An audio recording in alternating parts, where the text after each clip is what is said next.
Robert Johnson, Madeline Landrum, and Robert Martin. President Preston, esteemed faculty, parents, family, friends, and graduates.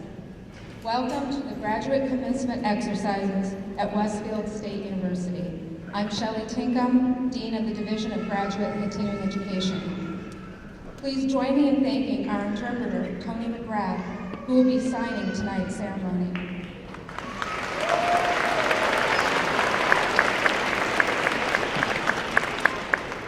Before we begin, we kindly ask you to silence your cell phones, but we encourage you to post photos and remarks about the ceremony to Twitter and Instagram using hashtag Westfield State 2015.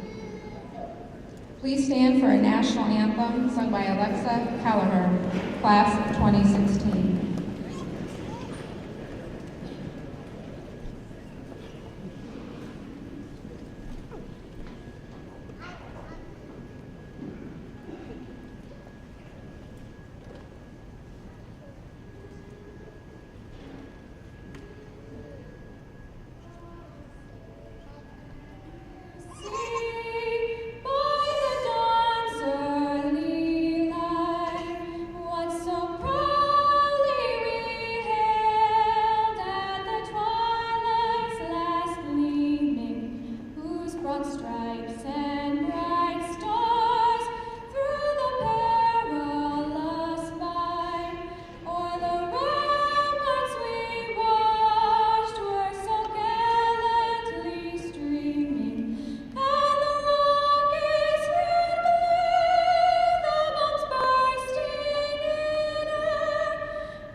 Please welcome Vice President for Academic Affairs, Dr. Marcia Murata, to the podium.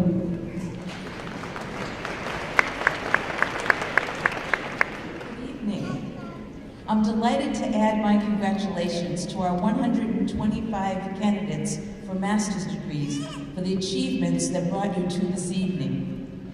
You, your faculty, your families, and friends who supported you have much to celebrate. It gives me great pleasure to introduce to you Dr. Elizabeth Preston, President of Westfield State University. President Preston has served higher education for her entire professional career. Throughout her 25 years at Westfield State, as a member of the faculty, administration, and through board and committee work, she has acquired a deep and broad understanding of the opportunities and challenges of leading an institution of public higher education. As president, she has worked to harness Westfield State's long-established and still emerging strengths to serve its students, its community, and the Commonwealth of Massachusetts. In the last 6 months alone, Westfield State has announced high-impact initiatives, including a $30,000 degree to increase bachelor degree opportunities for low-income students, and the development of a physician assistant studies program, which will be the first public PA program in New England. In January,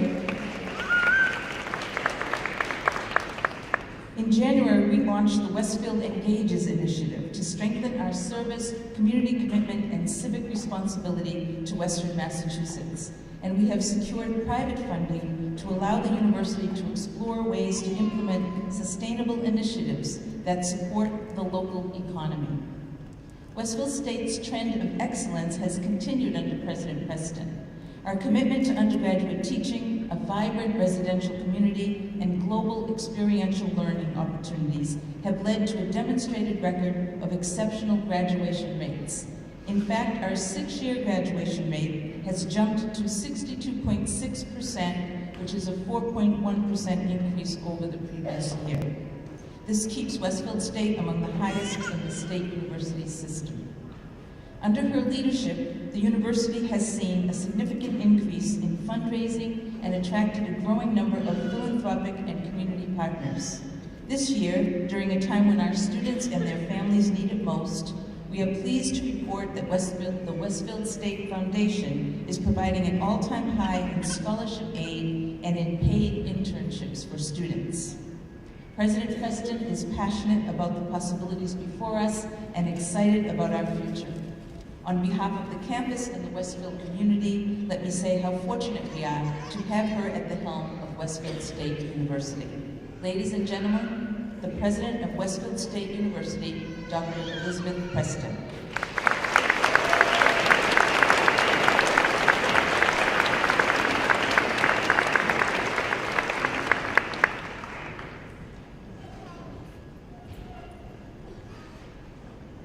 Good evening. I have always admired the hard work and dedication of Westfield State University students, and that's particularly true for our graduate students. I know firsthand the level of commitment that it takes to complete a master's program. Many of you, probably most of you, have worked full-time while earning the degrees you're about to receive tonight, which means that after putting in a full day at work, you came straight to campus or logged into your online course and continued for working many hours more. It's no small feat balancing work, family, and education. You should be extremely proud of yourselves. As a public institution, Westfield State has a responsibility to produce graduates who can, in turn, make the Commonwealth of Massachusetts a better place to live. One thing all of the degrees granted tonight have in common is that they allow our graduates to serve that greater good. Whether it's a master's degree in education to improve the state's already excellent school system, an advanced criminal justice degree to make the state a safer place, or degrees in psychology or social work to serve the children and families of the state, you all have the necessary tools to positively contribute to the well-being of our communities. You have chosen to support the region either directly or indirectly, and I'm confident that the tools you've developed and the education you have received will prepare you for forging a brighter future for the Commonwealth of Massachusetts. I have the honor this evening of introducing the commencement speaker, Dr. Robert Hayes. Many of you know him as Professor Hayes, or simply Bob, if he's your colleague. Not many years ago, Dr. Hayes was leading our orientation for new faculty, and as an ice-breaking exercise, asked everyone to play the game Two Truths and a Lie. You may be familiar with this conceit. The premise is simple. The person shares three things with the group, three things about themselves, two of which are true, one of which is not. Everybody then has to figure out which one is the lie. When he professed his love of gardening, his prowess on the racquetball court, and the fact that he's an avid skydiver, I thought, wow, he is really bad at this game. It never occurred to me that the Dr. Hayes that we think we knew, that we think we all know, actually hates tending a garden and is an avid skydiver. He prefers jumping out of a plane 2 miles in the air and falling towards the ground at 120 miles per hour to gardening. His partner has discouraged him from doing so at this point. You might not have known about Dr. Hayes' secret daredevil persona, but his fearsomeness is readily apparent.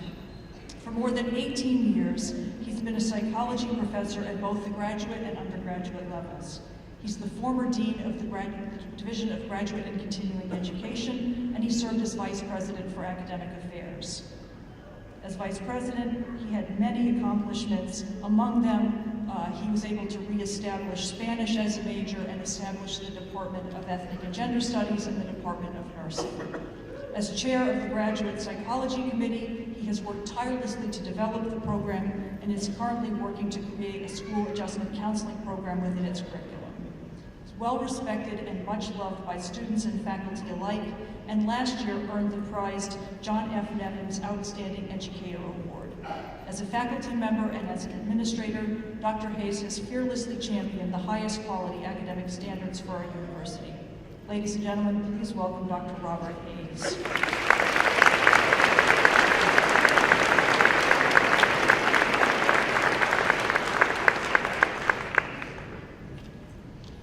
Good evening. Wow, daredevil. want a mask. Thank you, President Preston, for your kind introduction. I am, as Liz alluded, I'm no longer able to jump out of planes by contract of marriage, but I do still dream about it. Let me recognize all in the room, Trustees Scheibel, Johnson, Landrill, and Martin, President Preston, Vice President Murata, Vice President Lemansky, Dean Tinkham, esteemed colleagues and faculty who I can see most of from this perspective, parents and friends of the fine graduate class of 2015, welcome, and thank you for allowing me the humility of a few minutes of your time to address the graduate class. Graduated class of 2015. Okay, folks, you're right here in front of me. Humor me for a moment. Please place both hands in the air. There you go. Now, shake them a little bit. Give me some jazz. There you go, because it is, for the next 12 minutes, all about you. All about you. You've graciously invited a clinical psychologist to address you. And you may be aware that in the mental health field, whether psychology, mental health, social work, many of us represented here this evening, we share an ethics code which typically we strongly advocate for the mental health and the well-being of not just the individuals that we serve, but the communities that they live in, and in fact communities around the globe. And so as I pondered what I speak about tonight, I did cut my 3 points down to 2. I thought, what can I say that's all about you that also is true to my profession of global mental health and individual mental health? And I've decided to talk about 2 things that are all about you: your voice and your emotions. Both of them closely connected, obviously. Your voice, the power of a voice. In July 2013, Yulela Yusufzai, you might remember the name, a 16-year-old young woman from the Swat Valley in Pakistan, gave a speech to the United Nations. You'll recall the story that flooded all of our waves at that time. Yulela had been shot in the head by the Taliban while on her school bus and had survived. Her voice in the speech was a voice standing up for education, specifically the education of women and girls, a right so many of us can dismiss by privilege, yet denied to women and girls because of gender oppressive cultures that they happen to be born into still today. A powerful voice. In her address was of course centered on the equality of opportunity. She stated, quote, "The terrorists thought they would change my aims and stop my ambitions. But nothing changed in my life except this: weakness, fear, and hopelessness died. Strength, power, and courage were born." 16 years old. Amazing power of a voice. And in fact, the United Nations in 1948 adopted the Universal Declaration of Human Rights, which declared all human beings are born free and equal in dignity and rights. Yet 55 years later, Yulela's voice and your voice obviously are still needed in relation to opportunity for women and education in our globe. I hope you'll be that voice. Other voices for Rosa Parks, her voice was a seat on a bus. Yet sadly, reflecting on our most recent history in the United States of America, the it seems like the voice about Black Lives Mattering is still needed in our nation and around our globe. In addition to our national social justice issues, there are many world matters to which your voice is valuable. Let me just offer one in the news most recently. Joe Wong from Singapore was given the name Jolene Wong because he was identified by those around him at birth as a girl. He used to use entire rolls of brown duct tape to bind his chest area to appear less feminine because of the distress that his gender dysphoria brought him. The New York Times reported this story about a month ago and stated, quote, "A close relative angered by her gender clumsy and obvious attempt to bind her breasts struck her on the head, pulled up her shirt, and tore off the tape, ripping off bits of skin in the process." I'll more respectfully call him Joe. Joe endured a childhood of daily beatings from this relative, has had a knife pressed to his face, has endured death threats, and was forced to endure reparative therapy, something that some of you may also know as conversion therapy, even though it's been denounced by medical, mental health, and pediatric associations worldwide. Joe reports that he could turn to no one in his community during this abuse. And across Asia, which still is largely patriarchal and conservative, the violence against lesbian, gay, bisexual, and transgender people is often from their own families.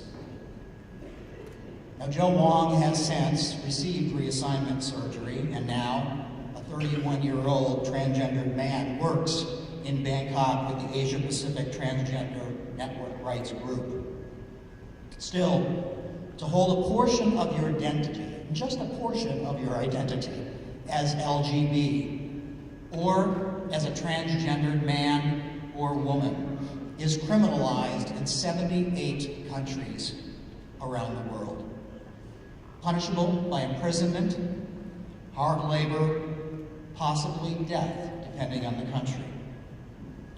Now, with internet and social media making it an easier pathway for individuals to connect, your voice is needed more than ever with people who are oppressed. It's making an easier pathway for migration, it's making an easier pathway for activism, and it's making it much more accessible for your voice to be even more powerful.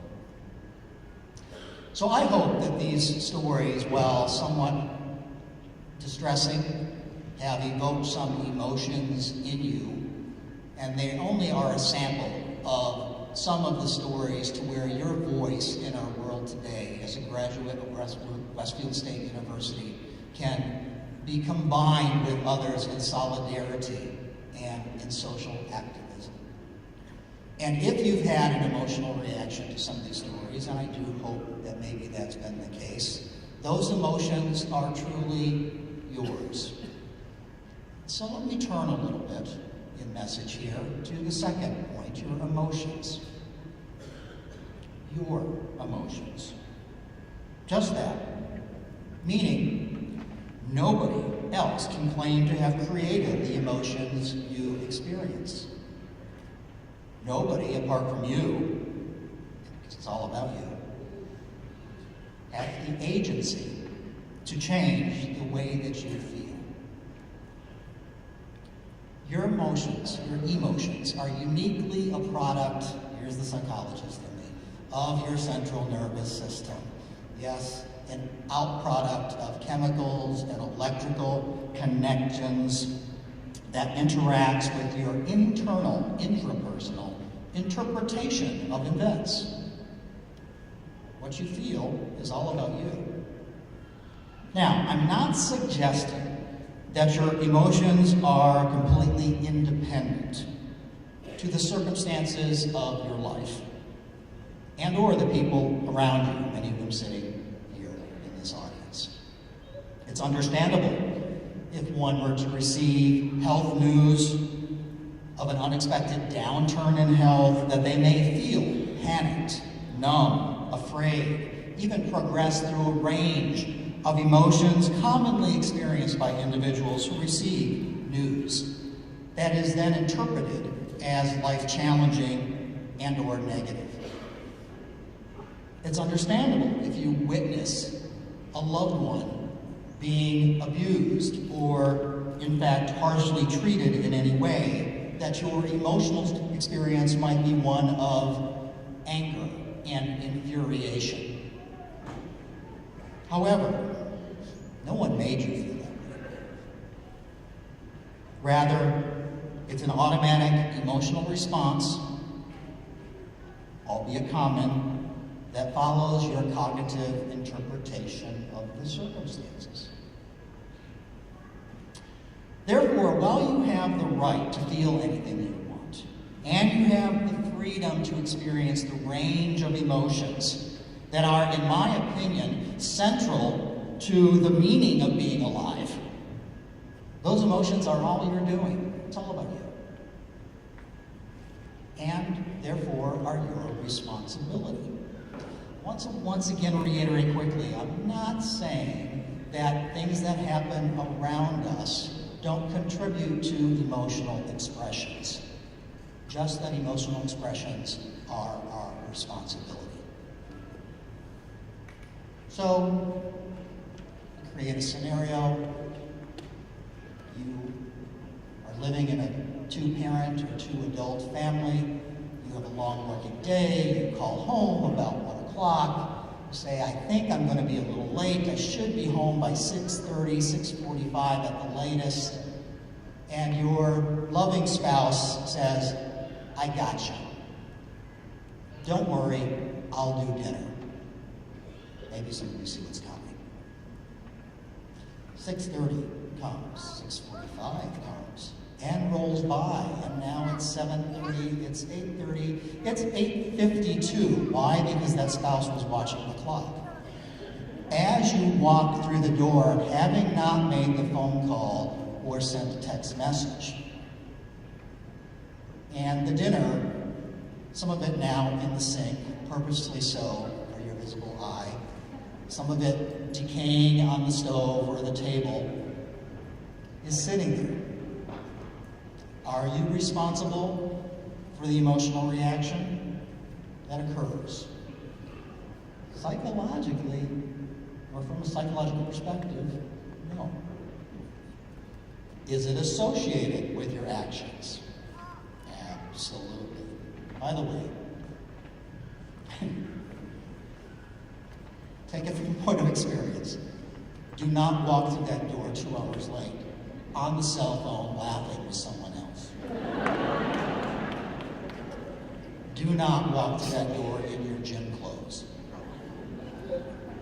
And absolutely do not walk by that food without noticing it.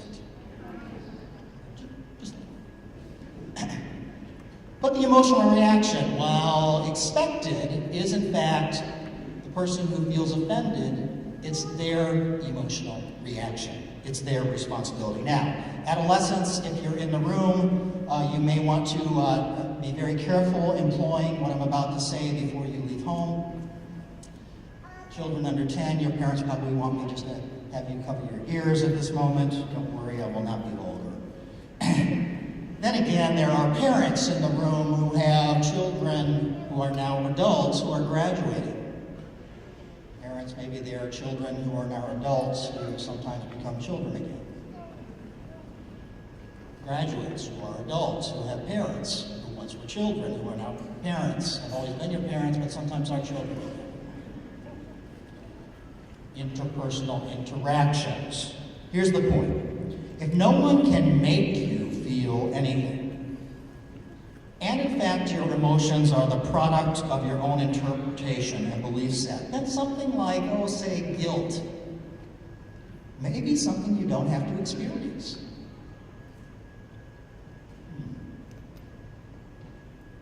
Now, you might say, Bob, wait. People that don't experience guilt, isn't that one of the personality profiles or around someone who is psychopathological? Well, yes,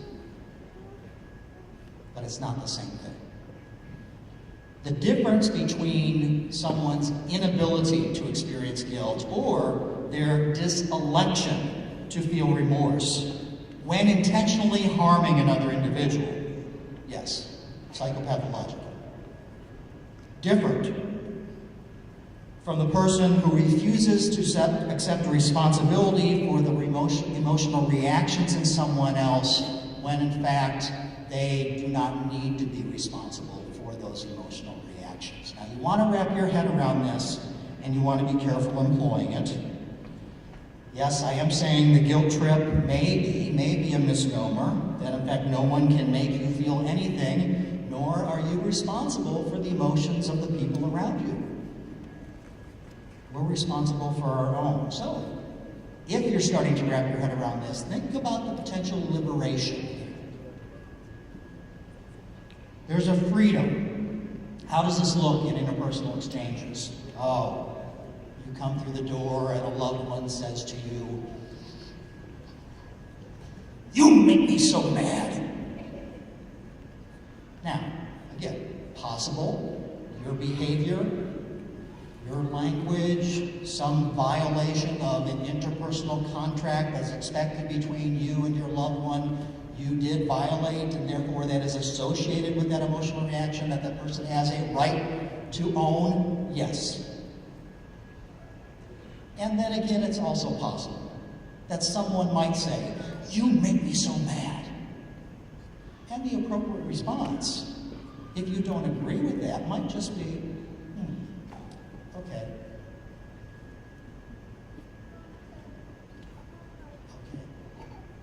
Your emotions are your own. I'm going to close with a word of cautionary advice. This is based on personal experience. What you do not want to do with any newfound freedom about owning your emotions and not the emotions of other people is, let's say you're in a somewhat heated, emotional conversation with a person you care very much about. And in that conversation, trust me, what you do not want to do is smugly, and I want to highlight the word smugly, say, "I'm sorry, honey. I'm not responsible for your emotions."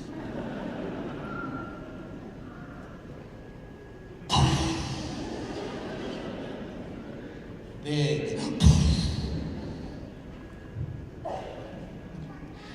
While it's true, theoretically, while it's accurate from a psychological perspective, interpersonally it can be fatal. So be careful how you employ it. But tonight, because it's your responsibility to own your emotions, in this moment your emotions may include things like satisfaction of your accomplishment, maybe a sense of relief for some of you connected with your success,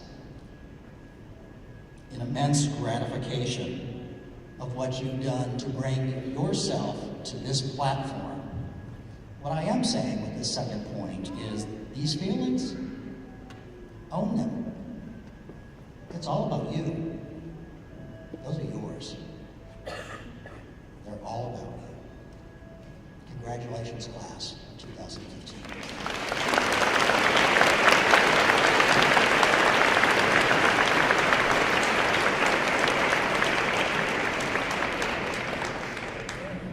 Thank you, Dr. Booth.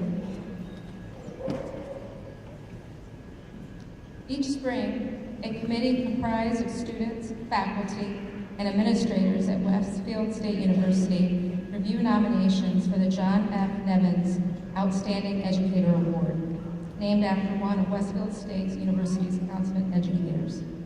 Dr. Nevins began his career at Westfield State College in 1969 and served in many roles as professor of education in both undergraduate and graduate programs, dean of undergraduate studies, Vice President for Academic Affairs, and Interim President in 1986.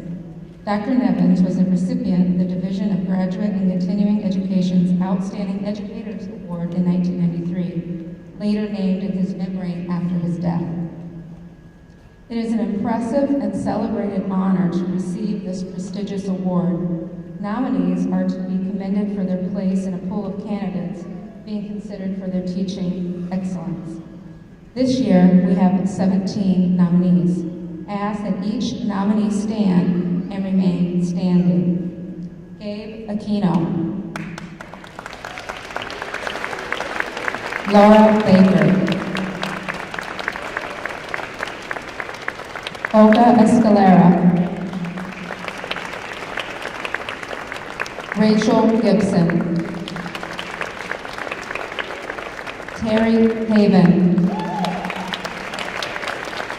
Mark Horwitz. Kathleen Italy. Ricky Kantrowitz. Barbara Kime. Robert Kirsting.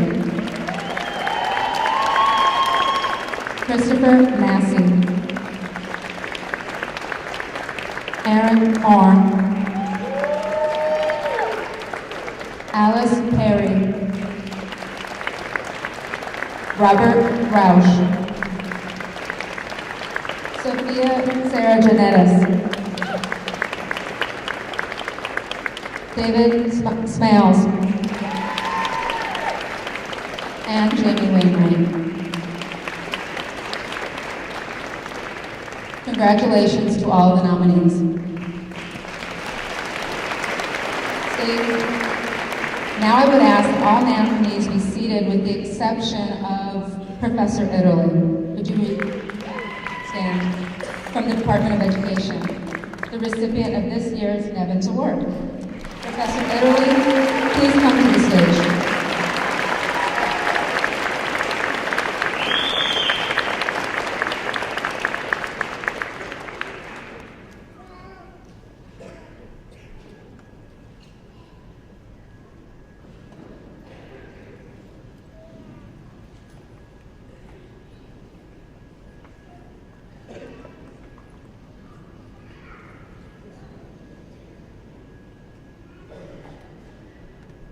Professor Italy is most deserving of this award.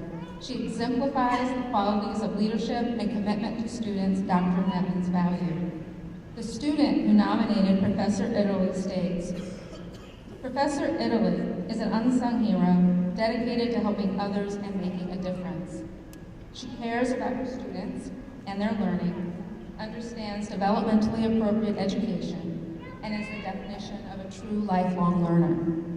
She takes the time to get to know her students as teachers and as people, and she is able to convey her knowledge in a thorough, authentic way that makes sense. Professor Italy has not only taught us how to be great teachers, but how to be exceptional people. Please join me in congratulating this year's John F. Nevins Outstanding Educator, Professor Italy.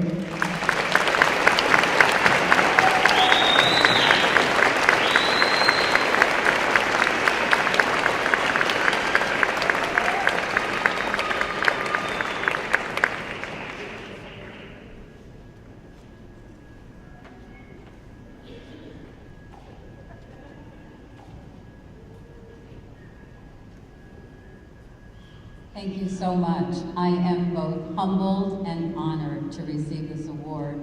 And I'd like to extend congratulations to all of my esteemed colleagues who were also nominated.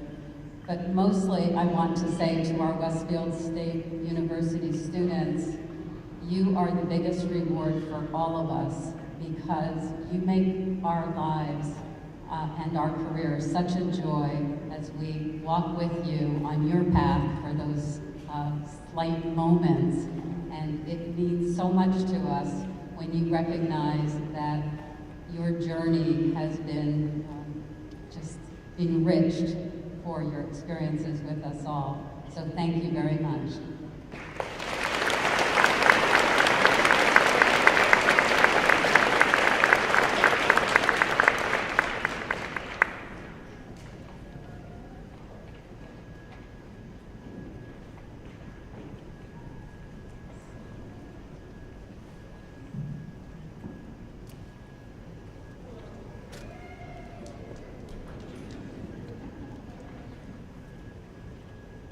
President Preston, and Trustee Scheibel.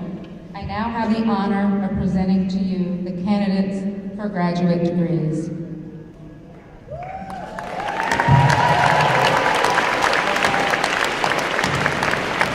Would the candidates for the Master of Arts in Applied Behavior Analysis please rise? Would the candidates for the Master of Arts in English please rise? Would the candidates for the Master of Arts in Psychology please rise? Would the candidates for the Master of Education please rise? Would the candidates for the Master of Public Administration please rise? Would the candidates for the Master of Science in Accountancy please rise? Would the candidates for the Master of Science in Criminal Justice please rise? Would the candidates for the Master of Social Work please rise? These candidates have met the approved requirements for these degrees and have satisfied all other obligations to this university. I move, Trustee Scheibel, that you grant these students graduate degrees. By the authority vested in me by the Board of Trustees of Westfield State University, I hereby grant these students the graduate degrees noted, with all honors, rights, and privileges pertaining to them.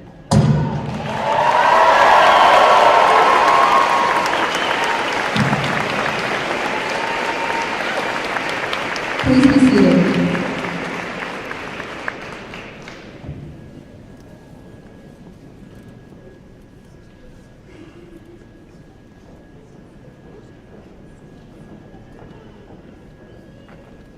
A change in stage directions.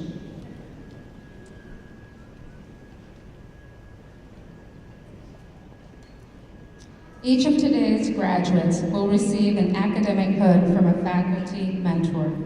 Today's academic hood has its origins in the clerical attire worn by medieval scholars.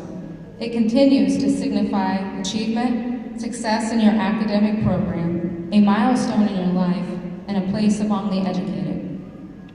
As I call each degree, please stand and move to your left, where you will line up with your academic mentor and proceed to the stage.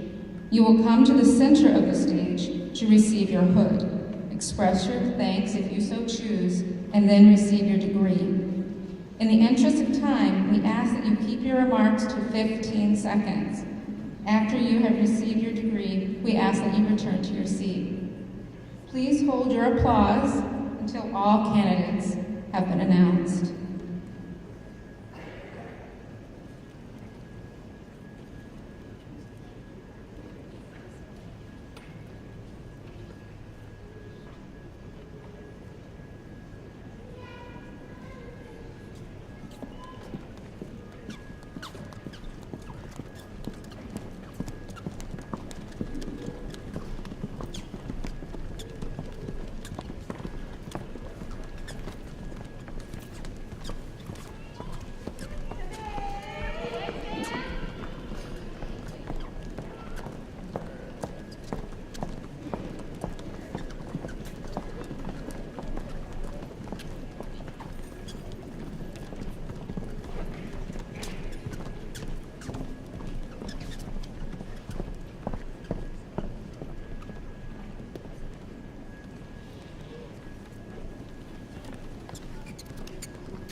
Sharon Barrett with her mentor, Dr. Reyes.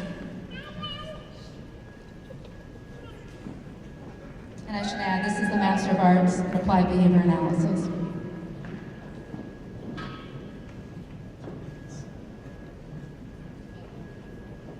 Chelsea Brown.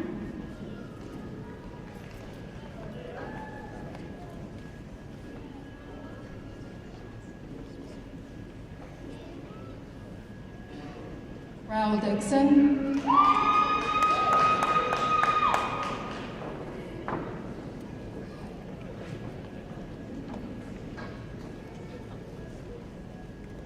Chelsea Godrow.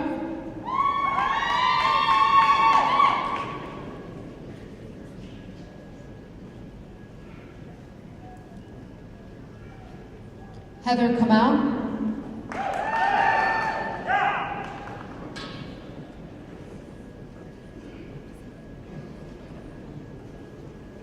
Catherine Kenny.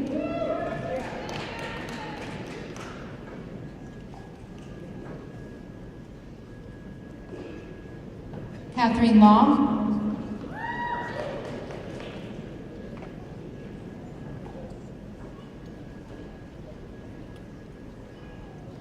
Matthew Matroni.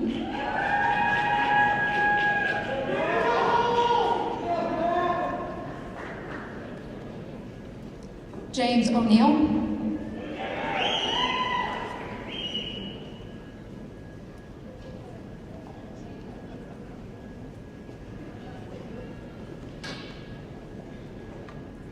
Sarah Perrault.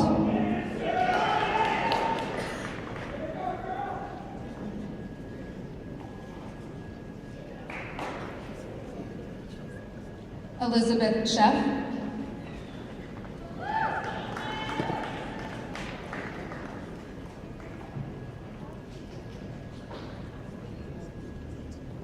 Timothy Trikel.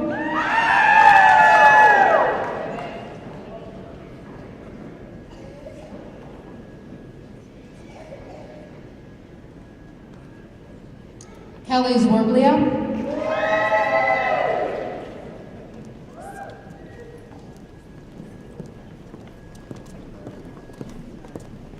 Mary Brazo.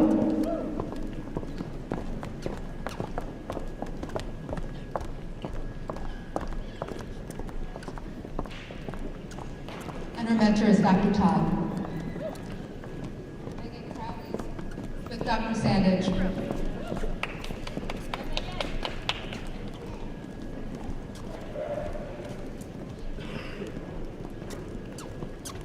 Alan Spacek.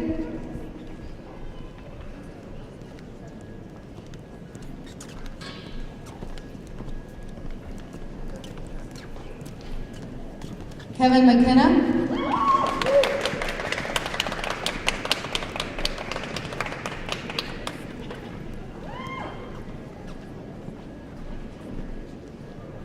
And that was Dr. Savini.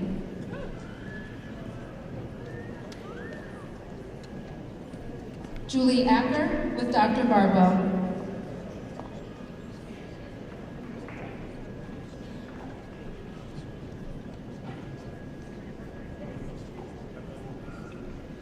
Carrie Chevalier.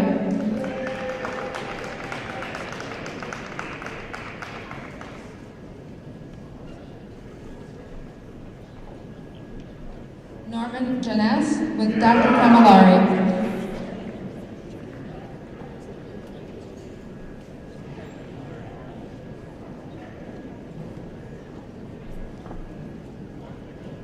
Nicole Gamache with Dr. Latez.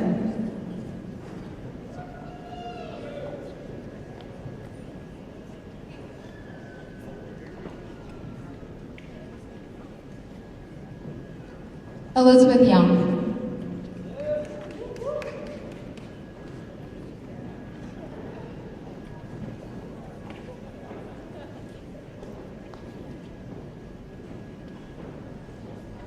Heather Perdrier.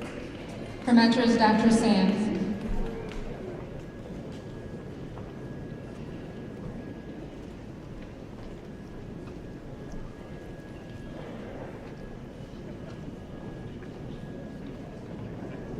Melissa Strange.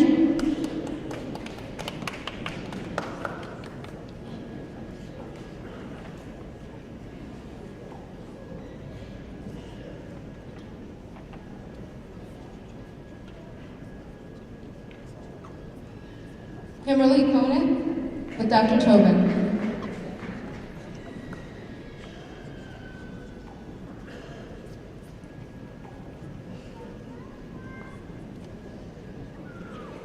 Amanda Gamelli with her mentor, Dr. Hanasek.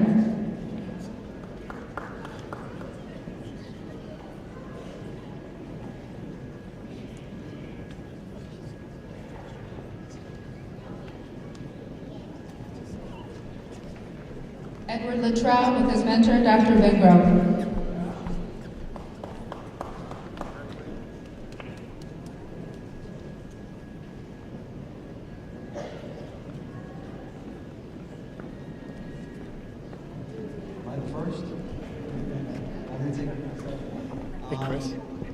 I'd like to take a moment to thank my family, my friends, my support team, the wonderful staff and educators here at Westfield State, in the psychology department, and a diamond in the rough that's been a support for me through my BA and my master's here, Sue Craig, wherever you are, thank you very much. And I also have to say to my immediate family and my mother, thank you for helping me through this process, and watch our world, here we come.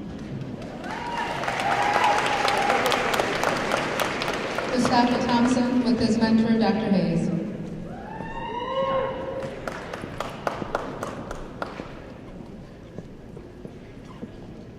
I guess I'm going to take this moment to embarrass my wife for supporting me through all this. Becky Jean Thompson, thank you. Stand up.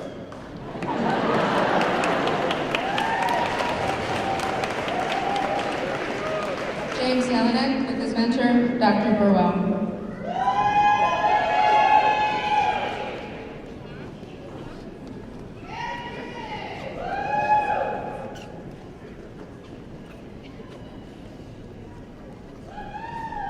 Jennifer Collins with her mentor, Dr. Hanselman.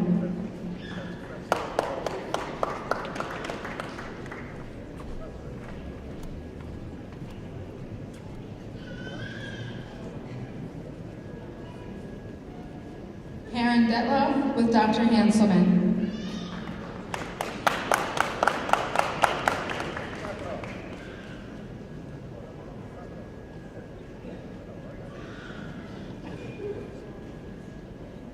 Jennifer Levac with Dr. Hanselman.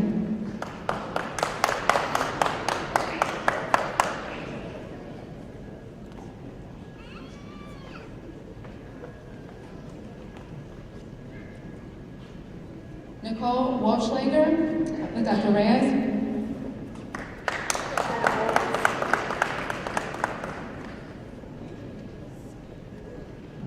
I do want to say a quick thank you to my wonderful husband who stood by my side for 20 years, my beautiful daughters, Kirsten and Amanda, for surviving my midlife career change, my parents for coming out from Michigan to see me, and for the great professors. I've enjoyed every class. It's been a mom's night out every time. Thank you.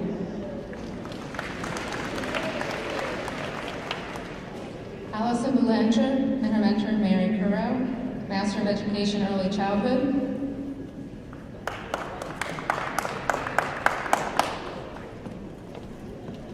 I have neglected to say the degrees, but I'll start doing those.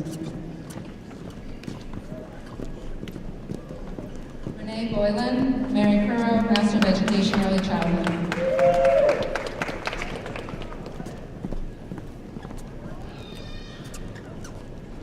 Jessica Roy, Mary Currow, Master of Education, Early Childhood.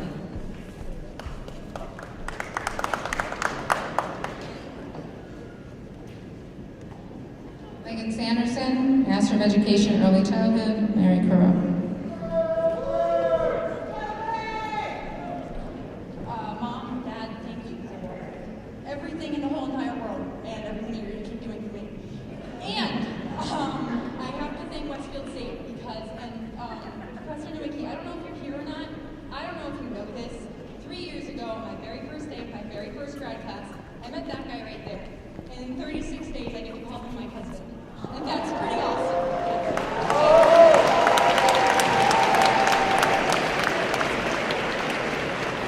Christine Holberg, Master of Education Administration with her mentor, Dr. Gazda.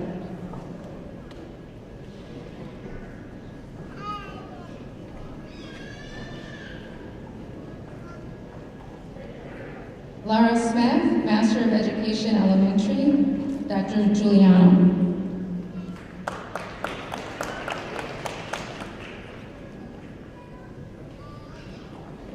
Susan Barron, Master of Education Elementary, with Dr. Henley.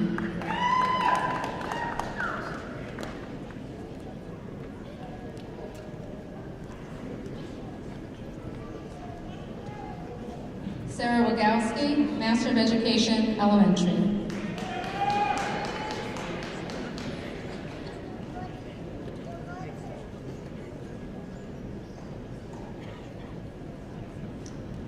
Catherine Bixis, Master of Education Elementary, with Dr. Kennedy.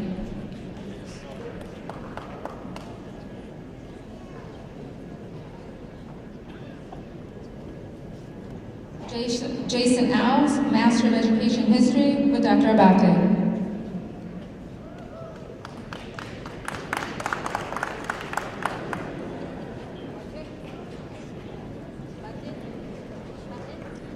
Melissa Gary, Master of Education History.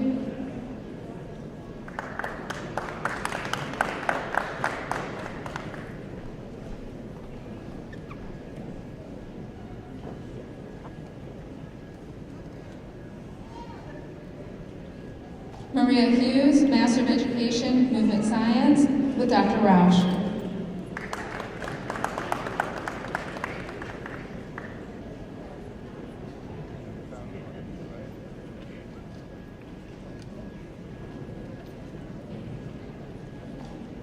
Amber Goodrow, Master of Education, Reading Specialist, with her mentor, Dr. Berkowitz.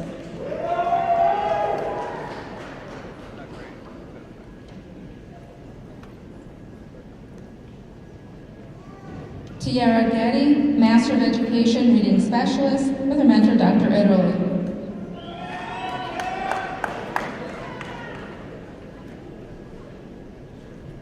I would like to thank my parents, Sue and Andy, for teaching me the value of education. My grandpa Mike for showing me what it means to be a lifelong learner and to be curious about the world around me. My fiance Brian for showing me love and support in all of my endeavors.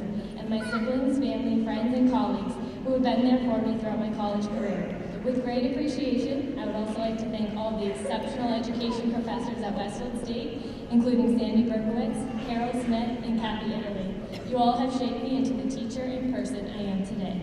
Thank you. Neil Barnett, Master of Education, Special Education, his mentor, Dr. Baker.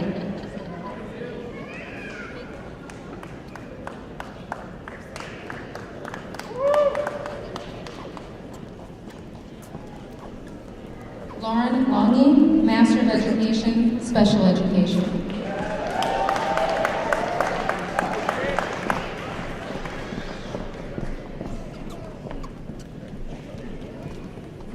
Krista Fuller, Master of Public Administration, Dr. Espolito.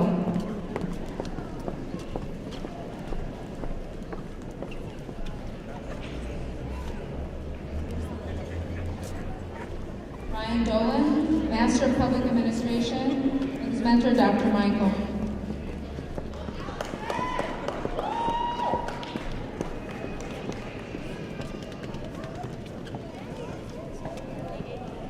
Michelle Gubar, Master of Public Administration, mentor, Dr. Pilgrim. I would like to thank my husband Bruce Guber and my daughter Victoria for their patience. I would like to remember my father who passed away at the beginning of my degree and obviously isn't here to see this. And I also would like to point out, as a 57-year-old grad student, there aren't many role models out there. I want to thank Dr. Gilbert for being this role model for me. Thank you.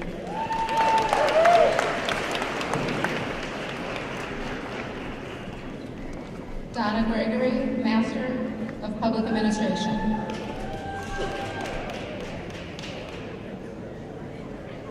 Just a few words to thank my forever friend Audrey and my two wonderful kids, Anna Marie and Ben, for guiding me and keeping on the straight path the past 2 years. Thank you. Erica Griffo, Master of Public Administration, mentor, Dr. Smiles.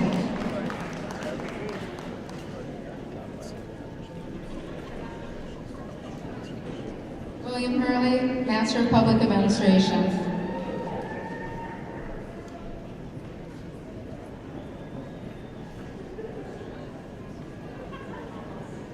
Ronald Waskevitz, Master of Public Administration.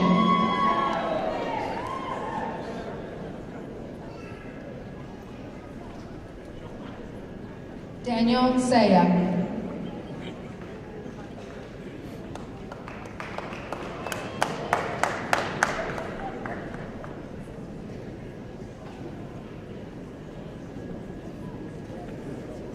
Margarzada Banyas, Master of Science in Accountancy with her mentor, Dr. Moore.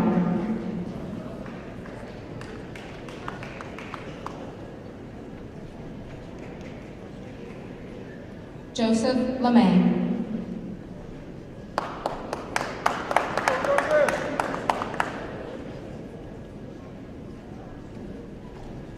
Joshua Nantachi, Master of Science Accountancy.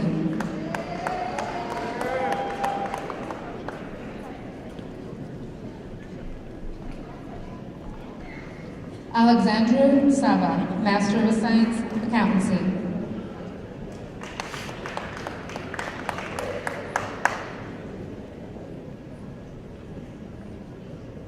Sarita Sheehan, Master of Science Accountancy. For me, my family, just that one over there. I got it back. Alexis Arico, Master of Science, Criminal Justice with Dr. Escalillo.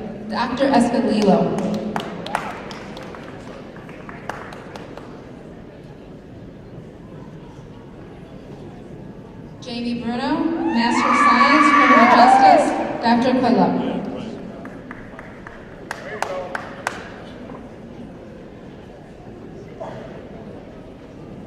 Caroline Brown, Master of Science, Criminal Justice.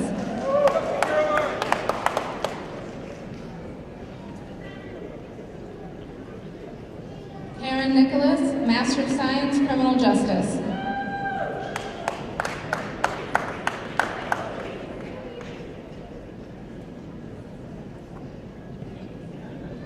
Kevin Piers, Master of Science, Criminal Justice.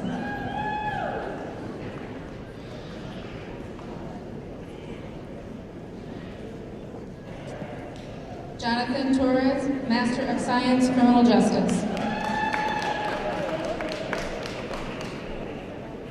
I'd like to thank my family, my mom, and my beautiful wife Jessica. That's here as well to celebrate making baby, but you're like 9 months pregnant. So. Kylie Wilhoit, Master of Science, Criminal Justice.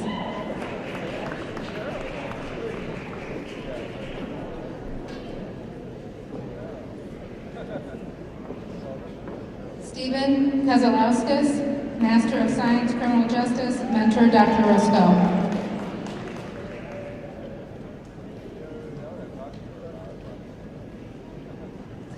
I would just like to thank my family, my wife Jill, my kids Dylan and Brooke, my brother Mike as being an inspiration to me my whole life.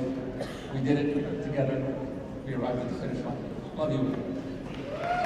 Megan Zoglio, Master of Science, Criminal Justice, Dr. Roscoe.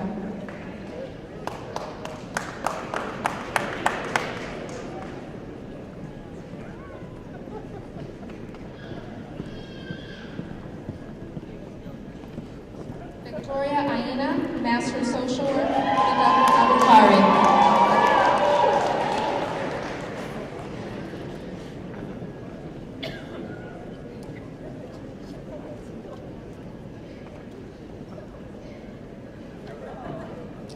Linda Jean Mack, Master of Social Work.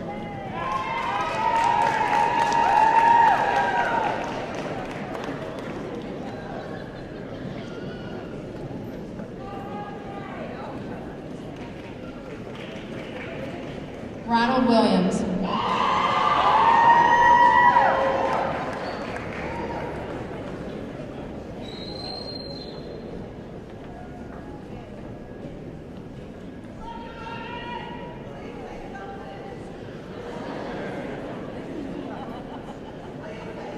Caitlin Sheehan, Master of Social Work, mentor Dr. Dunn.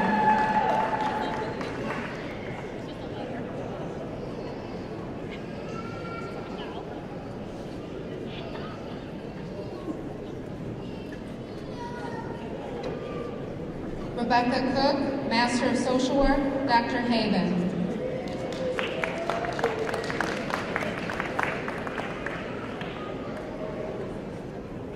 Hi, Johnny and Jalen, I love you. Chandria McCoy, Master of Social Work.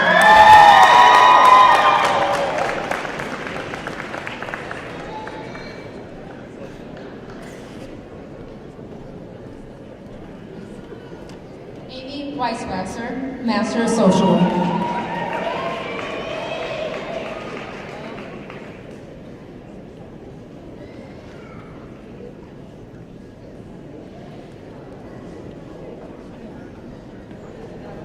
Olivia Barth, Master of Social Work, Dr. Horowitz.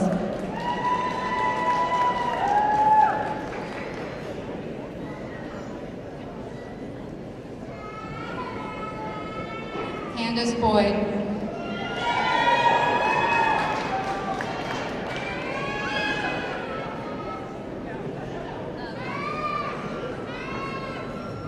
Morgan Burns, Master of Social Work.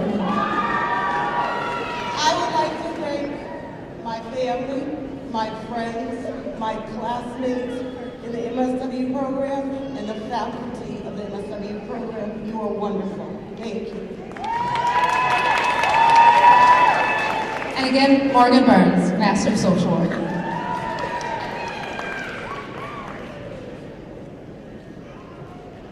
I have to thank my wonderful family, my mother, my cousin, my Aunt Susan, my two children, Everett and Edith, and of course, my wonderful, beautiful bride-to-be, Annie Alquist. Without you, I couldn't have done this thing. Thanks, everybody. Jessica DeMars, Master of Social Work.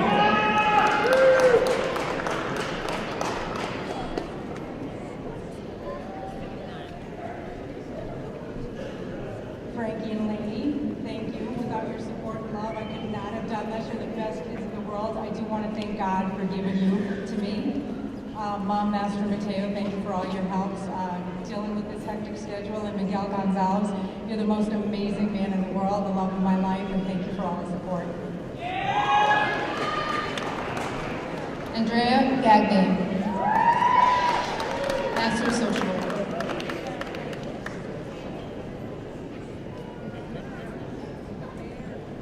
Lori Harris, Master of Social Work.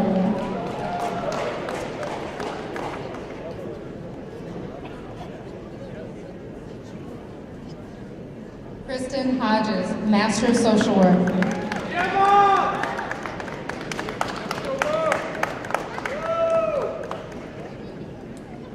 So I have to say thank you to my son Zachary, who's out there tonight, my other son Josh, my best friend Sean, and my mother, and of course faculty, staff, and to all the social workers. We all have a voice, but together we have a bigger voice. We need to use that voice collectively. Congratulations. Candace McEwen, Master of Social Work.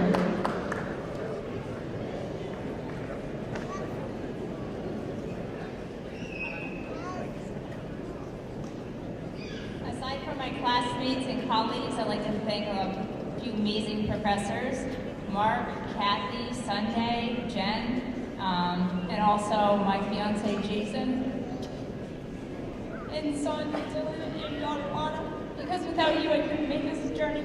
Thank you. Rachel Schrutt, Master of Social Work.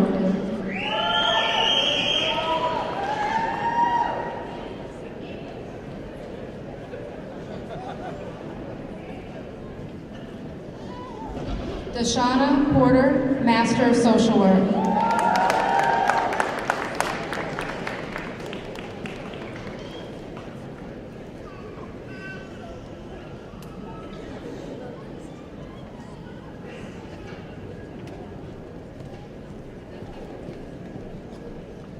Jeremy Barron, Master of Social Work, mentor Dr. Kirsten.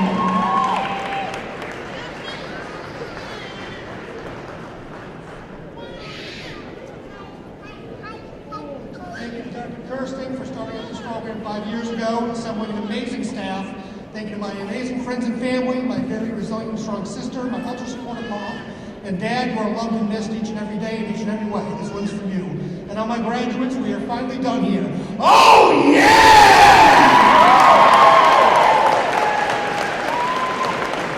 Alana Cohen, Master of Social Work.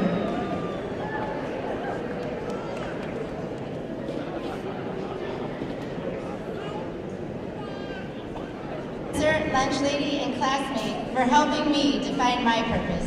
Gigantic gratitude to all my family and friends who allow the pulse of my soul to forever grow strong. Carl Keller, Master of Social Work.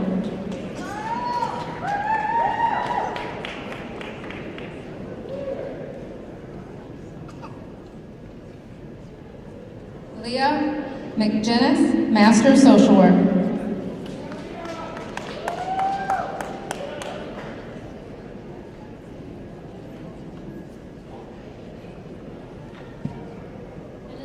Thank you to professors and also to my parents and my husband. Thank you so much for supporting me. I love you. Bradley Quirk, Master of Social Work.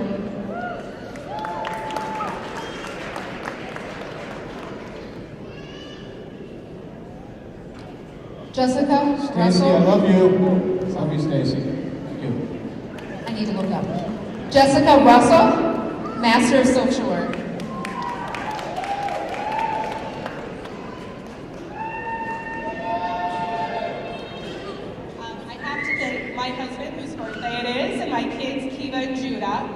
And for all the social workers and everybody here today, I just want to say a little line from the Lorax, which is my kid's favorite book. Unless someone like you cares a whole awful lot, it's not going to get better. It's just not. So, congratulations to everybody. Damar Smith, Master of Social Work.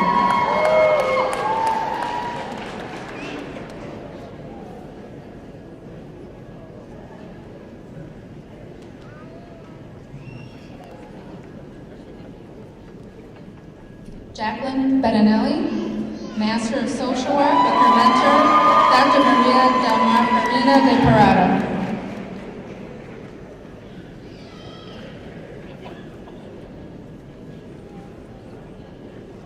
Allison Mengel, Master of Social Work.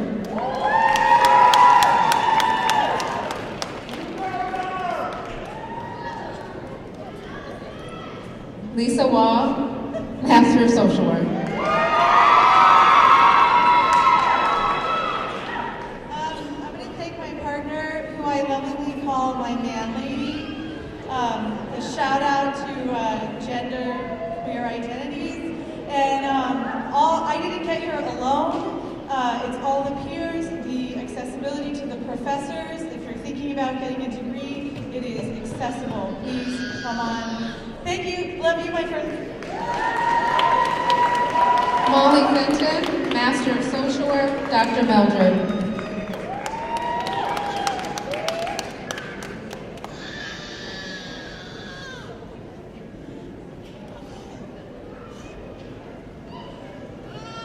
Deepest love and thanks to my family and to my whole school community. Jack Patrici, Master of Social Work.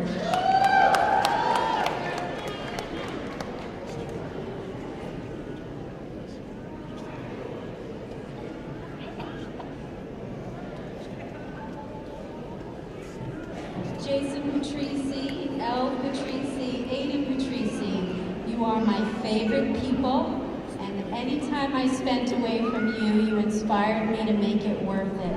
Thank you for sharing this love of ideas. Joseph Armstrong, Master of Social Work, mentor, Dr. Padakula.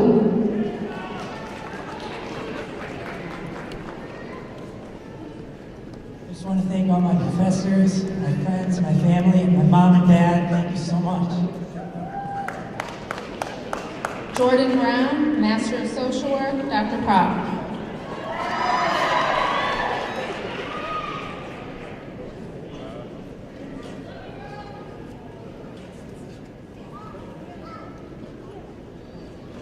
I just need to thank the amazing faculty here at Westfield State, my family, my friends. friends, and my fiance Kevin. Here we go, Westfield. Christina Cruzado, Master of Social Work.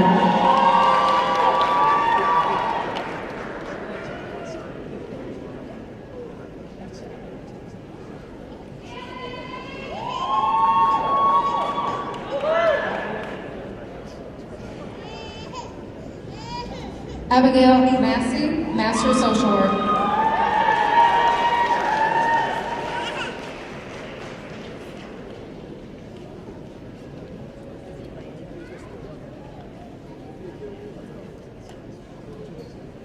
I'd like to thank my friends who are in the program, my mom for supporting me, both of my stepmoms, my dad for being my Superman, and my friends from work. Thank you. Kara Finch, Master of Social Work, Mentor Dr. Schwinzel.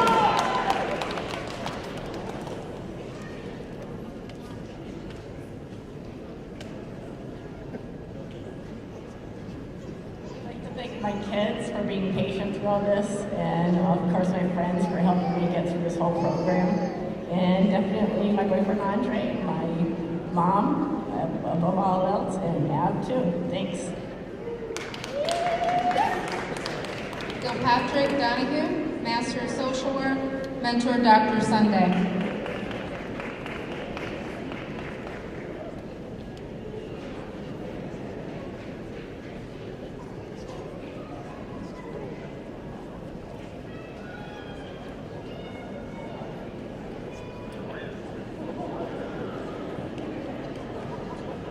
I'd like to thank my parents, but mostly I'd like to thank my son who gave me the strength to continue school when I had to.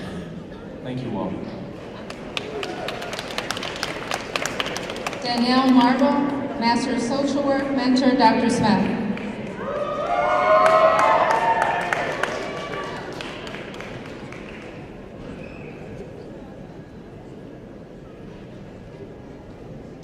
Kristen Asente, Master of Social Work, Dr. Walsh.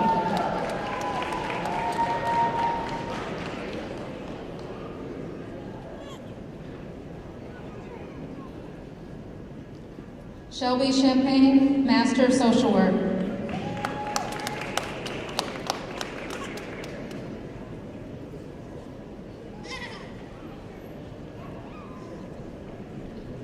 Sharon Corliss, Master of Social Work.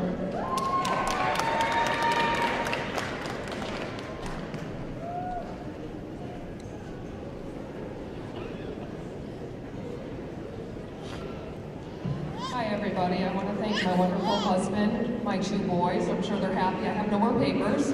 I want to thank my Aunt Mary and Uncle Brad. My Aunt Mary passed away 10 weeks ago, and I know she's looking down for me from heaven. And all of my wonderful professors, I can't thank you enough. Go social workers. Katie Fialo, Master of Social Work, Dr. Walsh.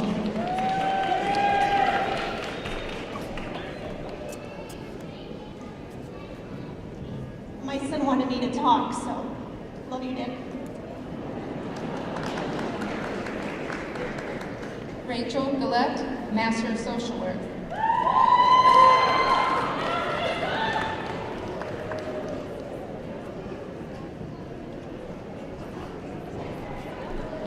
Patricia Jan Chuck, Master of Social Work.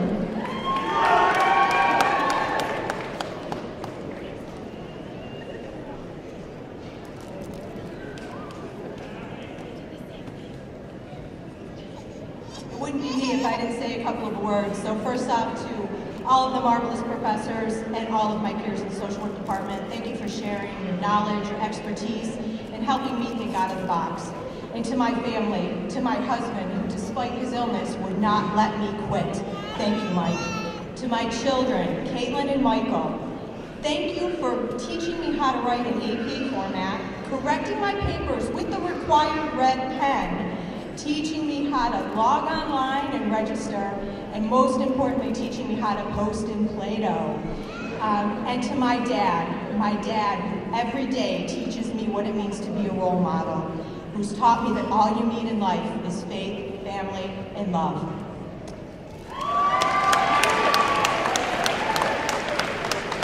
Jillian McBride, Master of Social Work.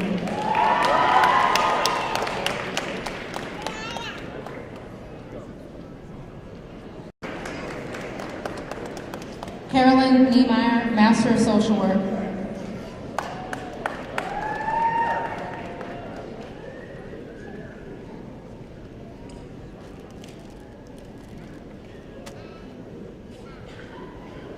Michelle O'Neill, Master of Social Work.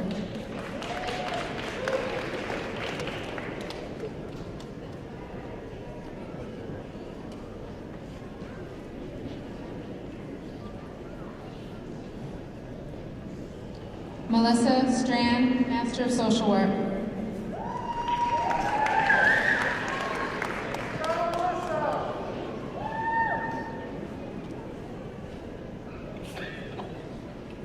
I just want to thank the amazing faculty and the wonderful friends and classmates I met here, but most importantly, my husband right there, who was awesome and read every single one of my papers, and I love being married to an English teacher. Haney Somerset, Master of Social Work.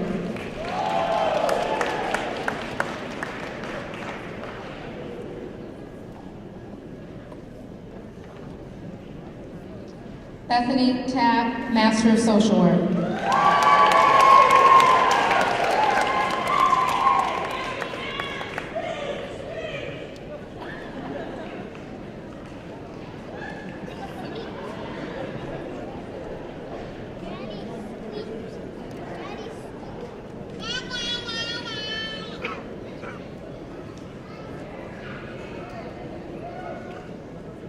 Would all the graduates please rise?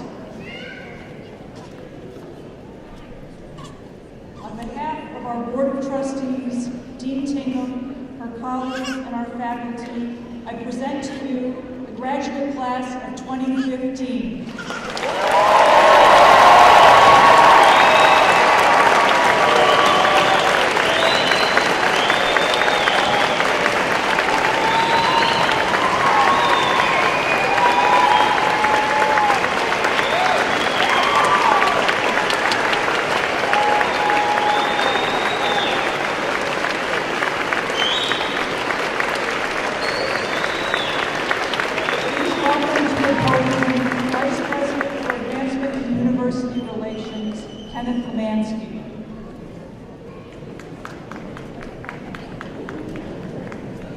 As the newest graduates of Westfield State University, I welcome you to the Westfield State Alumni Association. Your diploma entitles you to forever be part of this distinguished history of this dynamic institution, and we applaud you on your successful completion of this milestone. So often, graduation is seen as a farewell. However, I would rather you see it as an invitation to stay engaged with this university and the people within it. You not only have made an investment in your education, but also in the relationships you began at Westfield State. Lend a hand, share your knowledge and experience with the students who are on their journey here at Westfield, and help shape their future. Stay connected as part of our active Alumni Association through Facebook, Twitter, and the Westfield Alumni website. As you look forward, remember the words of my favorite author, Mark Twain: life is short, break the rules, forgive quickly, kiss slowly, love truly, laugh uncontrollably, and never regret anything that makes you smile. I wish you much success and welcome you all. I will see you at homecoming this October. Thank you very much.